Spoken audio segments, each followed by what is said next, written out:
Test, test, test.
All right. Good afternoon, everyone. I hope you can hear me okay. Because after all, I did test the mic. I forgot to take myself off the live stream before I tested the mic. So some of you might probably have heard me saying like test, like a few minutes earlier. But that's all right. It's all good. Okay. So welcome back again every Friday, 1:30 with GSD with Tanwa. Getting shit done. This is part 1, day 7. So part 1 is, again, we talk mostly about language learning and specifically English learning, right? Because most of you are still students at Prince of Songkla University. If you are not students though, welcome to this shit show of a live stream. I have literally 7 viewers right now. So if you are watching from the blog channel in YouTube and you expect this to be a crypto content, I apologize. This is an English content. All right. So hang around if you want to learn English. If not, then all good. No hard feelings. So to recap a little bit, we have talked about the way you should learn English, or I shouldn't say should learn English. It's the way of learning that has worked for me, right? Obviously, my English is not perfect. It's far from perfect, right? But it's still pretty good, considering that I'm a pretty bad language learner, okay? So again, I'm here to share my experience with you and to tell you what has brought me success in learning languages. Okay, so so far we have talked about the 2 skills of language, which was reading and speaking. Okay, so we have 2 more skills that we have to attack before we move on to part 2 of GSD with Tanwa, which is listening and writing. Okay, but I'm just gonna give you a little bit of a break because most of you are probably doing your final exam preparation right now. So I don't want to bog you down with heavy content is what I'm trying to say, right? If I launch straight into the other 2 skills, the listening and writing, it might be too much for you to handle, considering that you might be preparing for the final exam. So today we're just gonna be a little chill about it and talk about random stuff that I have thought about over the years when it comes to language learning, right? Also, if you have run into any obstacles in learning a language, please leave a comment, right? I will try to address it and try to share with you how I have overcome the same kind of obstacles that you are facing right now. I guarantee you, whatever problem you have right now with language learning, I have had it before, because I have not met another person who is as bad as me at learning a language. I'm gonna be honest with you right now. Like, yeah, you you might be thinking, well, your English sounds pretty good. Well, this is like years of practicing, right? This is years of me pushing myself through all the pain that you are going through right now. So today I'm gonna share a little bit of that, like in addition to what I have shared in the past, right? If you have not watched the first episode of GSD with Tanwa, in which I talked about my past experience in learning language, well, it is in the description, right? The playlist is in the description. Just click on it. You will get all the episodes in the past, right? Okay, so the first thing that you're gonna run into when you start learning language is that, again, you feel like you don't have time, right? I've talked about this before in the first episode, and I said, well, if you feel like you don't have time, you probably do. You just don't want to do it, right? You just don't want to learn language, at least not yet, okay? So basically, I was just yelling at you that you should just try harder. But today we're going to go into a little bit of the details of like, well, it's not that simple, right? Sometimes you want to try harder, but you just can't. And then how are you going to deal with that, okay? So when we talk about time management in language learning, usually when I talk to people like, hey, your English could have been better. How come you're not trying harder? Okay. Most of you will probably give me a few common reasons that I have heard in the past. Okay. The first one is this. The first one you're going to say is that, hey, I want to learn a language. I want to be better at English. However, I have this homework to do, right? Hey, I want to be better at English. However, I have this book that I have to read, right? Which is valid. Or like, hey, I want to learn English, but I have to lose weight first, okay? Which is a valid response, right? You have priorities in life, right? Sometimes you want to finish your degree before you get better at English. Sometimes you want to finish this book that is very important for your self-development before you start learning English. Or you have to take care of your physical health before you start learning English. That is all fine. But what I will talk to you today about this topic is this. You don't have to pick. You don't have to pick between your goals and being better at English. You can do them both at the same time, right? And some of you might be thinking, oh, like you're just being too optimistic. Well, let me give you this example, okay? So for those of you who are saying, hey, I would love to be better at English, but I have this master degree, PhD degree that I have to finish, right?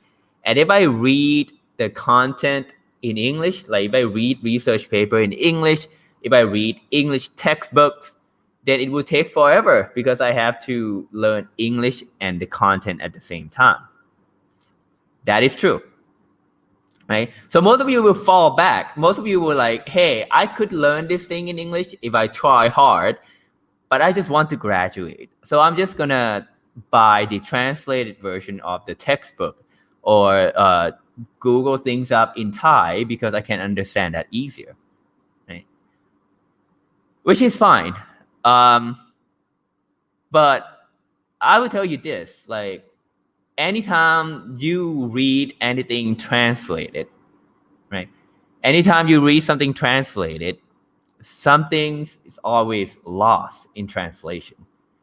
It doesn't matter how good the translator is, some meanings will always be missing in the translated version, right? So if you want the good quality content, right? If you know that the original content is in English, the best way to get the best material is to read it in the original language, right? Not the translated version. Most of you are reading translated books because it's faster and it's easier for you. That's just kind of cheating, right? You don't want to do that. You don't want to get away from the source material, right? This is why you have people who speak many languages because, again, knowing more languages allow you to gather and harvest knowledge from the original material, right? It doesn't matter how good the interpreter is. The translated version will never be as good as the original version. Like try to think of a translated Thai novels or literature into English. It doesn't work because the poem is not the same structure. The rhyming is not the same. Like a lot of things has to change to accommodate the target language, right? So if you feel like, hey, I would love to learn English, but I have a degree to finish first, I would say bullshit. You don't have to finish the degree. You're here for education, brother and sisters.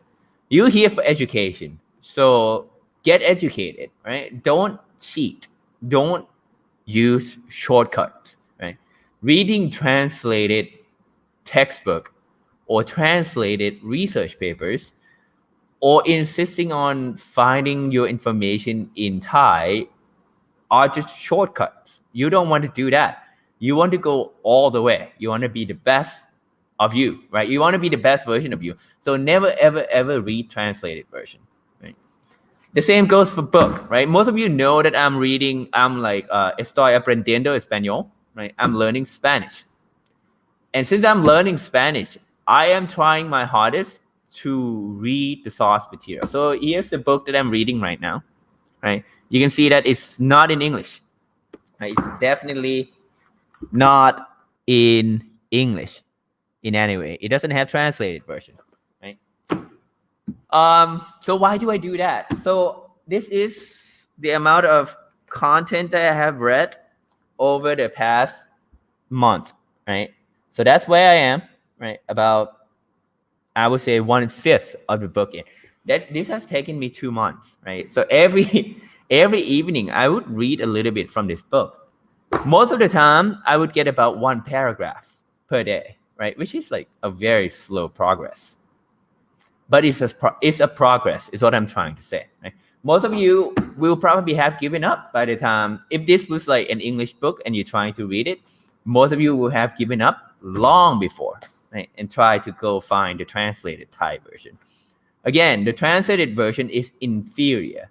I don't give a shit what you have heard in the past. I don't care what you have heard, what good of a translator this person is. The translated version will never be as good as the original version, right? So the only way for you to get better is to read the original language. So then the question usually that I get from at this point is that, yeah, but it will take forever. You're right. The first book that you read in that new language that you're trying to learn will take forever. The second book will take forever minus 1 week. The third book will take forever minus 1 month. And the thing is, if you remember, we talk about this like S-curve of learning, right? Let me share the screen. So in case some of you didn't watch the first episode, I don't want you to miss out on this gem of like learning technique, right? So the S-curve of learning is this. Well, my pen doesn't work. So let me change this a little bit. Give me a second here. Active pen. What the fuck is active? Let's try this. Well, that doesn't kind of work. Let me use my mouse then. Okay.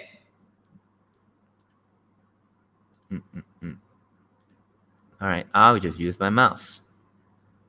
Like a unprepared person that I am. Okay, the S-curve of learning goes like this. So on the x-axis, that is time, right? So that's the amount of time that you have spent learning this language.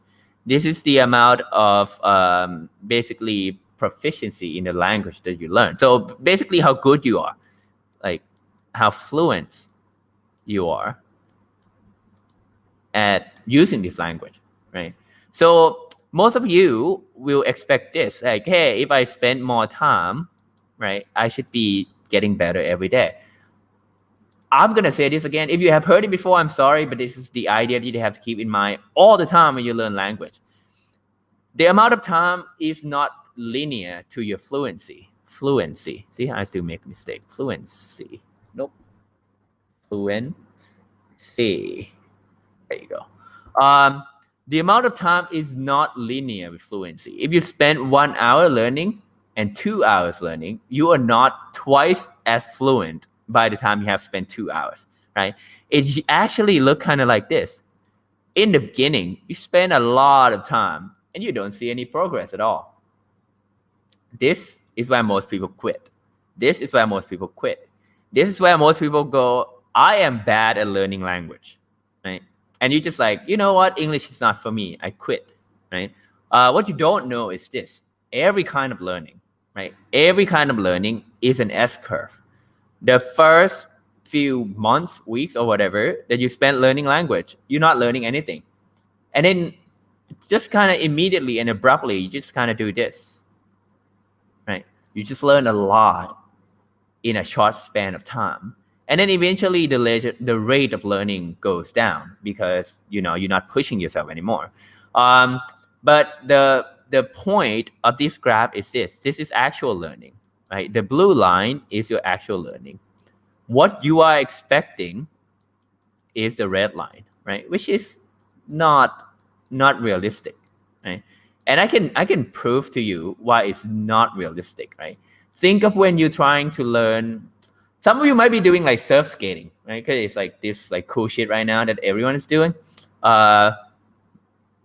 If you have learned like a physical skill or like learning how to ride a bicycle, right? Learning how to ride a bicycle is a really good example. Like when you start learning to ride a bicycle, you spend a lot of time and you feel like, oh my God, I will never know how to ride a bicycle, right? And then all of a sudden, you just kind of like, oh, I got this. Now I know how to ride a bicycle. And then now you know how to turn. Now you know how to ride with just like one hand or like no hand on the bicycle. Or like self-skate, right? You spend a lot of time just like, oh my God, I can't even go forward. I can't turn. So you either quit or you're like, you know what? This is a cool shit that I want to keep doing. So you keep doing it. And eventually you're like, you know what? I can go straight now.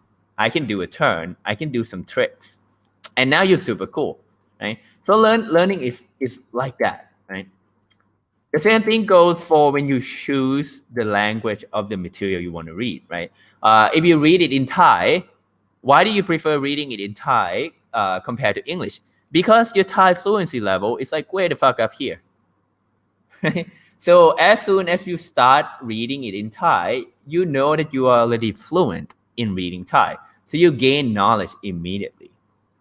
But here's the thing, right? If you do it in English, which is the blue line, it will take you a while before you gain knowledge because you're not fluent at it. But you just need to push through it, right? You just need to push through it until you get to this part, and then you can gain more knowledge because you're reading it in the original language, right? That's all I can tell you. Like, yeah, you can read the Thai translated version, but it's not going to be as good. Like, if you have a favorite novels in English, whether it's like Harry Potter, which I think is kind of shit, or like The Lord of the Rings, which is like fantastic, or anything else, like try to read English version and Thai version at the same time. Or better yet, if you have a good enough listening skills, go watch a movie in movie theater, right? Go watch a movie in like the soundtrack version, which is what we call it in Thailand, right? So basically English version and the Thai dubbed version. So that's when they like dub Thai language as if the actors speak Thai, and compare the content and the message that you get and the emotion that the actors and the actresses convey in the scene, right? You will see a drastic difference between the two cases. Why? Because like, on the one hand, you have Hollywood actors and actresses who get paid a shit ton of money to be the best version of that characters. Like, they get paid millions of dollars to speak in English. So they channel their emotion and the characters of the person they are playing. Like, they channel that out to the audience because they get paid millions of dollars to go do voice training and whatever, right? So you get the original version in English. But then when you dubbed it in Thai, and this is not to say bad shit about Thai voice actors, they are amazing. But it's so hard when you're competing with people who are like well trained to people that are less trained, right? It's like you don't get the same kind of emotion from the dub version in Thai language, right? Same thing. So if you have to read something and that's the original language in English and the translated version, always go for English version, even if that will slow you down in getting your degree, because eventually you will be faster just because you push through this little like bump right here, right? This little dip right here. As soon as you get up here, you'll be so much faster than those poor students who are still reading translated papers, right? You don't want to do that. Okay, so that's number one that I can teach you. Again, if you have any questions, if you have any obstacles in your life in learning language that you want to share, just type out the questions, whether you're on Facebook or on YouTube, does not matter. Right, that's the first thing I can teach you. Like, anytime you hear someone say, "Hey, I don't have time to learn language," that's all bullshit. Right? You always have time to learn language. All right. The second thing that I talked about in the first episode that we get together is that the more language you learn, the smarter you are. Which it sounds kind of grandiose. Sounds kind of like, oh my God, that sounds like a good sales pitch to learn language. So let me show you. So this book is actually a book about El Cerebro Bilingual. So I'm probably butchering that Spanish as well, but doesn't matter because I'm learning it, right? So it's about basically the brain, like El Cerebro. That's the brain of bilingue. So that's bilingual people, right? So that's the brain of people who can speak more than one language. So why did I bring this up? Well, first, to brag that I'm learning Spanish. Just joking, but I do learn Spanish. Second is this, like, my point in the first episode is that the more languages you know, the more intellectual you will be, right? The more intelligent you will be, the more knowledge you can access. So let me show you this evidence, right? In this book, they talk about putting two kind of people into a brain scan, right? So just to show you that I'm not bullshitting and this is like an actual picture from an actual book about learning language. So let me show you the screenshot version of that. Right? So just for you to see it better, which is this one. Okay. So what are we looking at here? So my point again is this: the more languages you know, or the more languages you try to learn, the better you will be. Right? The more intelligent you will be. So how do you measure the level of intelligence in people? The quickest way is to measure brain activity. Right? It's pretty simple. If you think a lot, your brain will be firing a lot of signals everywhere, all the time. The more signals you use, the more brain activities you have, the more your brain develop. The more your brain develop, the more intelligent you are. Right? It's just like going to the gym and like lifting weight, right? If like every day the only thing you have to lift is like a freaking pen, you're not gonna have any muscles, right? You have to stress your muscles. You have to go to the gym and like lift heavy shit just to get muscles to like, look good when you go to the beach or something, right? Brains are the same way. When you speak your native language, when you speak Thai or Japanese or Chinese or whatever, that is not English, that is your native language, you actually don't use much of your brain because you're used to it. Right? You don't have to think too much when you speak Thai or your native language. Right? So in the panel A, right? So in the top row, what is this showing is the brain of a bilingual person, right? So the brain of a bilingual person. So again, a bilingual person is a person who can speak two languages fluently. Like for example, a person like me who can speak both Thai and English fluently. Okay. So what they are showing here is this. If you see purple, that's when that's the region of the brains in which the two languages use, right? So whether this person think in English or Thai, or in this experiment is English and Spanish. Whichever language they are using this part of the brain that is purple, right? When you see red, right? Red is the part of the brain in which only one language is using, right? So either only English or Spanish, right?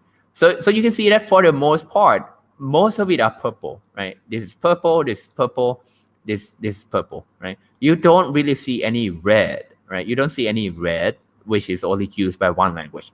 What this means is that to a brain that can speak two languages, the brain uses the same brain activity to process both languages at the same time, right? But this is not you. If you hear, then that means you still want to learn English. You want your English to be better, right? So panel A is not you. Panel A is like people like me who can speak two languages, right? Fluently. You are probably here, panel B, right? Notice the difference, right? First of all, you have the region of the brain that is more connected in panel A, right? In panel B, you see regions of brain that are more scattered, right? You see like spot here and there. First of all, why is that the case? Because when you learn something, you actually connecting the neuron in the brains together, right? You're getting different neurons in the brain to connect to one another to make this connection. That is knowledge, right? So in a well-developed brains, when it comes to speaking two languages, you have a very well-connected network of neurons. In panel B, when you're just kind of learning, your knowledge is just kind of all over the place, right? It just scattered everywhere. That's why every time you want to speak English, it is so goddamn hard. Why? Because your knowledge is spread out everywhere, right? Your brain has to work hard to access knowledge in different parts of the brain. This is why learning a new language is hard. Okay, but let's zoom in a little bit more. Right, you can see that up here, you still see a lot of purple. Right, this is again the same area as panel A up above. Okay, let me show you that one more time.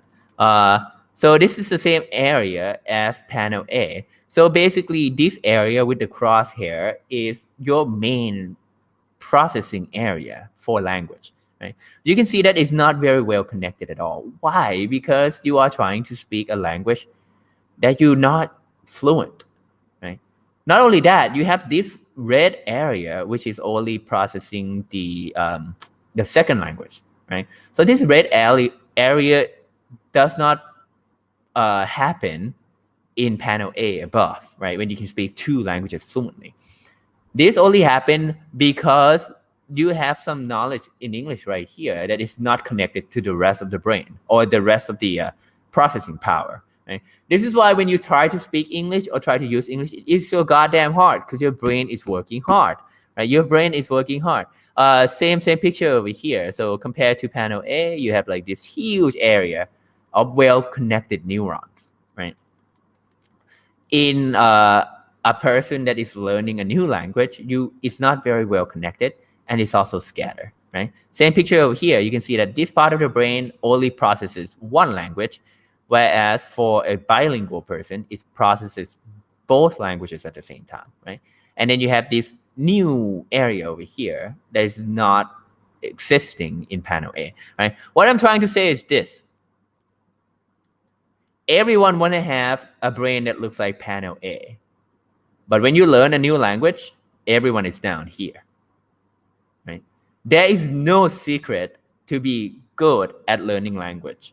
Right? You will never be good at learning language. It's how hard you want to work. And I'm a living proof of that. Like, I suck at learning languages. Right? I was down here for years. Right? And your goal is to keep doing it, keep learning it, keep pushing through, so that what you're trying to do is to basically rewiring your brain. Literally, by learning languages, you can rewire your brains to be a better brain, right? By what? By connecting the neurons that are scattered into a big chunk of neuron, right? Once you have done that, then it's easier for you to use the second language, right? So I'm showing you this just to prove my point in the first episode that learning more languages will actually make you smarter. I don't care if you are a mathematician, I don't care if you are like a scientist. Learning language will change the structure of your brain, right? Changing the structure of your brain and recruiting more brain activity will make you become a smarter person, more intelligent person, and allow you to think better. Bottom line, right? So learning language will make you smarter. So that's the first evidence, right? The second evidence is this. And I have probably talked about this before. In different languages, since languages reflect the culture that the languages were developed in. Let's do that again. Languages reflect the cultures that the language were developed in, right? For example, in Thai languages, in Thai language, not Thai languages, we only have one Thai. In Thai language, you have many different ways of addressing another person, right? You can call the other person like P, which is like, older brother. You can call the other person Nong, which is like younger person. Or you can call them like uncle, auntie, like Lung Pa, or like Ta Yai, like, grandpa, grandma. In English, when you address other person, you just kind of call it you, right? So on the one hand, in Thai, you have different levels of addressing people depending on the age of the person, right? Depending on the age of the person. In English, you just kind of call it you, right? Or a more common or obvious example to students are the way we address teachers in different languages. In Thai, you either will call me Ajahn or Kun Kru, right? In English, when you call a lecturer or a professor, you just kind of call it you. So if I were a lecturer in the US, like my students, when they talk to me, would say you, right? Can I hand my homework to you late? Or in Thai, you would be saying, hey, can I hand my homework to you late, Ajahn, right? So the difference is clear right there. So in Thai, we put a lot of emphasis on the age differences of two people and the status differences of two people, right? And I'm not saying it's a bad thing. I'm just saying that's the culture that we live in. However, only speaking Thai will not allow you to break out of that box that I am your teacher, right? Which is sometimes not useful because sometimes I want to have a discussion at the same level as you, as if I'm your friends, right? But you will not allow yourself to do that because you keep calling me Ajahn, right? But in English, that's so much simpler because everyone is just like you, right? So let me give you this other example, right? This probably has occurred to you in the past before. So you probably like went to a party, right? You talk to some person. Let's call it a dude. Like you talk to a dude, and this dude's just kind of like me. It's just kind of like rude and just like yell at you all the time, like pointed out how lazy you are, and like why you should learn more English, blah blah blah, right? So he's basically just like a huge asshole, just like me. And then you just don't know how to argue with him, right? You just like, so angry. I'm just gonna leave the party. So you left the party, and by the time you get to your car, you be like, oh my God, I should have said that. I should have like yelled at him like this. I should have told him like this. I should have told him how much of a dick he is, or like I should have told him like how much of an asshole he is, right? So this is there's actually a word in French to describe this phenomenon. So it's a phenomenon in which you think of a perfect reply, but it is too late, right? It's like the thinking of the perfect reply when it's too late, right? You like, oh my God, I should have said this to that guy, right? That was an asshole, right? In English, there is no word to describe this phenomenon. In Thai, there is no word to describe this phenomenon, right? But in French, there's this. So, okay, I'm gonna butcher the French pronunciation over here because I don't know French, right?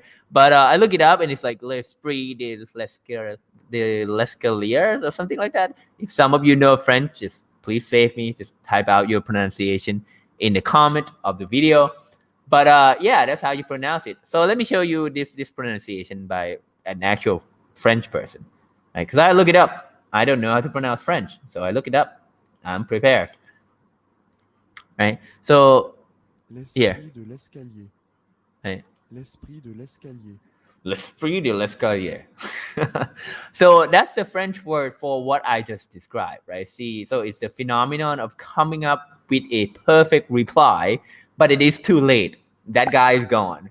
That person is gone that you want to yell at, right?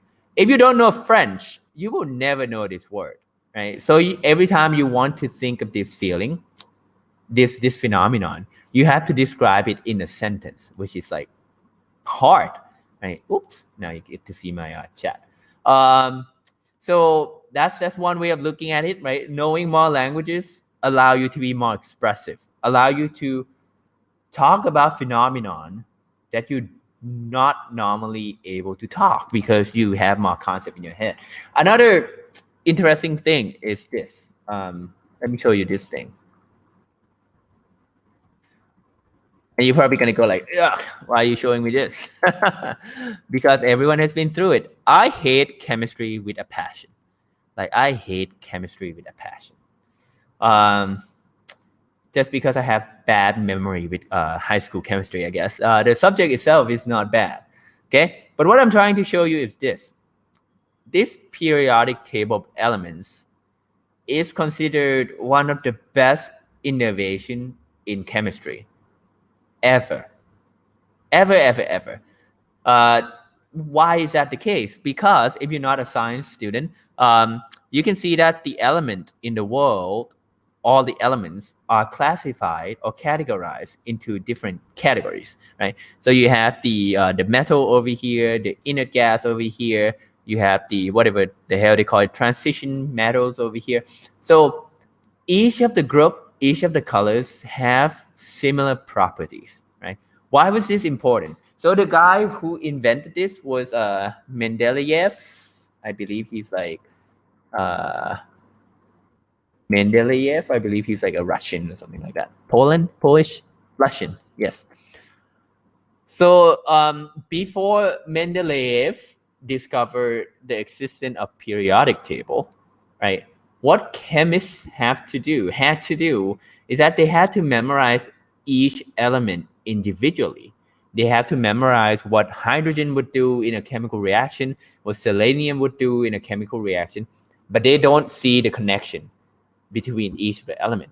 Mendeleev was the first person to go like, oh my God, if I arrange the elements by the weight of the element, then similarly weighted element will have similar properties, right? Not similarly weighted, but you have like this periodic table, right? So you jump from like 8 to 16 to 34 and whatnot. So he basically invented this table, right? From the knowledge that people already have. Why is that important? Because as soon as he arranged it like that, people go like, well, why is it 8 to 16? Why is it like 1 to 3 to 11? Like, what is the pattern here? And that's how people started thinking about quantum physics. And quantum physics gave you shit like this, right? Small cell phone, fast internet connection, quantum computer, all the cool shit. And all of that happened because Mendeleev thought to invent a goddamn periodic table. What does that have anything to do with languages? Well, a periodic table is just, here's the key part. The knowledge already existed before the periodic table was invented, but the way to express it was not there. Let me say that again.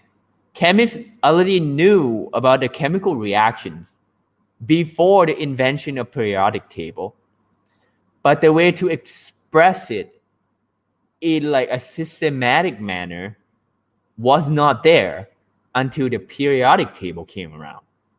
As once the periodic table came around, people started noticing extra patterns, right? People start noticing the periodicity nature of the elements, and that led to quantum physics, and that led to modern technology. Right? The knowledge was there, the language was not. So Mendeleev basically did not do chemistry; he was doing language. Right? He was just trying to find a new way to express how to do chemistry, basically. Right? So that's just stress. Another point that I was making earlier, that knowing more languages, whether it's in science or linguistic, will allow you to think better. Right? Simple as that. Knowing more languages will allow you to be smarter. Okay. Man, I don't see any comments. I only have 10 of you today, so the numbers keep getting smaller and smaller. As soon as it reaches like 2 viewers per week, I'll just, I don't know, like dance around and not talking about anything. I'm just joking. Or am I? The third thing that I want to talk about that occurred to me when I was learning language, learning English, was that you assume that every native English speakers that you meet speak better English than you. Let me say that again. When you are learning a new language, you assume that any native speakers speak better English than you. That is false. They might be more fluent than you, but they are not better than you. Some of them are probably going to be worse than you, right? Some of them are going to be really bad at speaking English, and you might actually be better, right? So the trickiest part is like, how do you know that the American friends that you are hanging out with are speaking good English? You don't. Like, you really don't. I am a Thai native speaker. I mean, I was born in Thailand, raised in Thailand. I went to the States for 12 years or whatever. But I still speak Thai. Like, I'm a native Thai speaker, but my Thai sucks. Like, if you have heard me spoken Thai, you know that my Thai, like, the phrasing is not right. The wording I use is not right. The tone that I use is not right. Okay. But imagine if you are like my European friends, like, and you're trying to learn Thai, and you talk to me in Thai, and you assume that I will speak Thai better than you are, then you are absolutely wrong. Right? So sometimes you will be so unsure whether the English that you are speaking is the right version or not, because your American friends or European friends or like international friends do not speak the same way, right? Never assume that a person's English is better than you. Like, don't assume that, especially random people on the internet, right? Because you have a lot of dumb asses on the internet. I'm just gonna be blunt. You have a lot of dumb asses on the internet. So when you learn English, make sure you don't learn from one source, right? You don't just learn from one guy or one girl that is your close friends and be like, yeah, that's the correct way of doing English. Mm-mm. You don't know that because you don't know how good your friends are, right? The best way to learn a language is to be very, very diverse in your learning behavior, right? Learn it from a website, learn it from a friend, learn it from a video, learn it from a movie, learn it from a book, learn it from as many sources as you can, right? So that's the first thing in this topic of like, well, where to learn. Should you learn from your friend? No, don't learn it from one friend. Don't learn it from just me, right? Go find other people talking about the process of language learning, right? Maybe the way I learn is not the best method for you. Maybe you have other method that works better for you. Well, go find out, right? Don't learn it from one person. Another point that I want to bring up about learning resources is this. Sometimes you blame the learning resources that you have for your failure. And I did that all the time, right? So I thought that my English wasn't good because I didn't have the right books, right? So I spent a lot of time chasing books, like buying more books, thinking that if I could find that one magical book that allow me to learn English really fast, then I would be really good. Wrong, right? There's no magic in learning. It's just this. Like, learning anything is just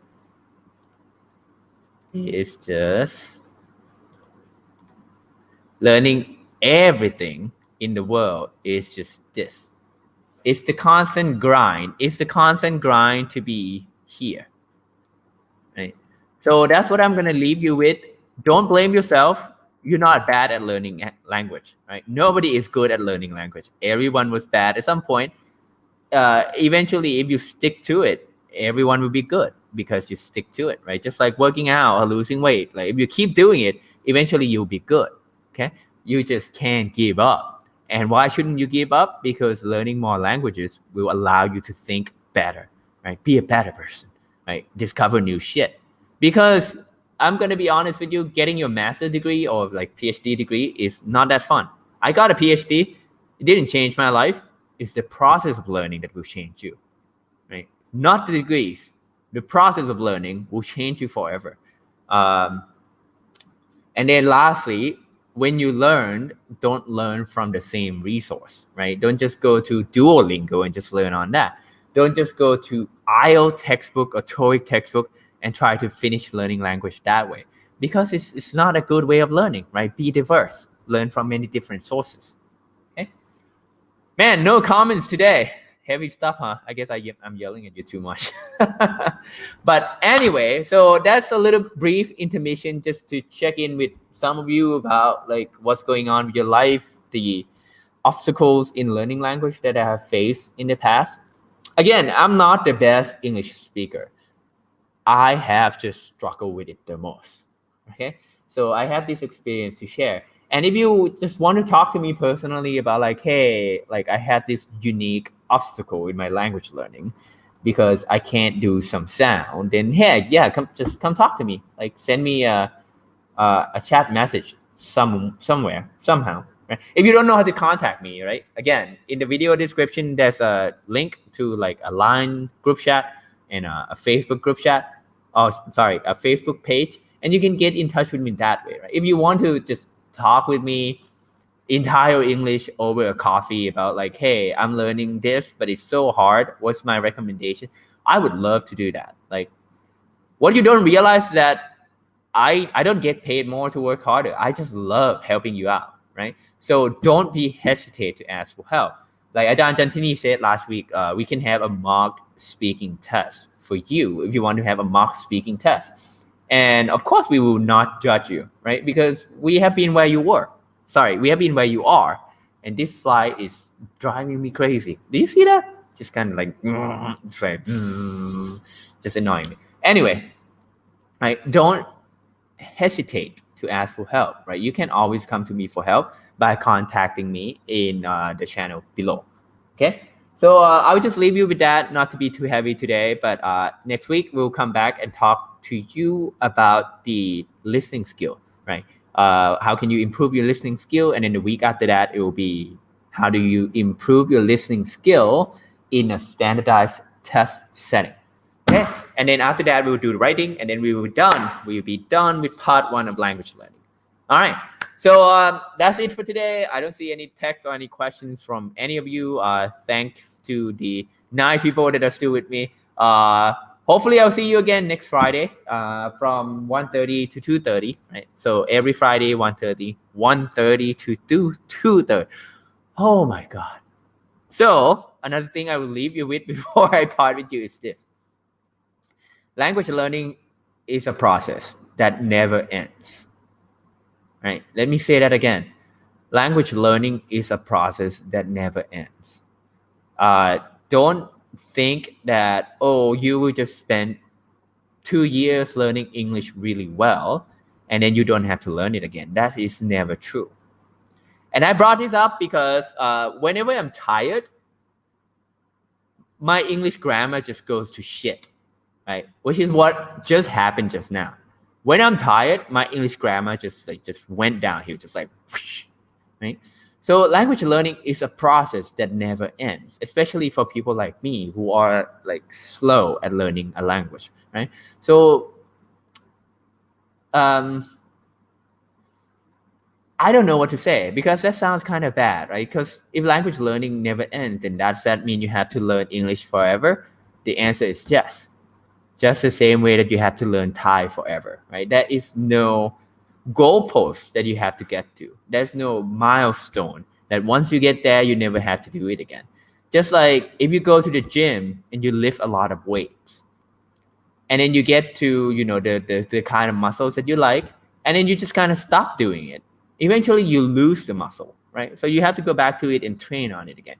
So language learning is the same way, okay? It's a constant process of struggle.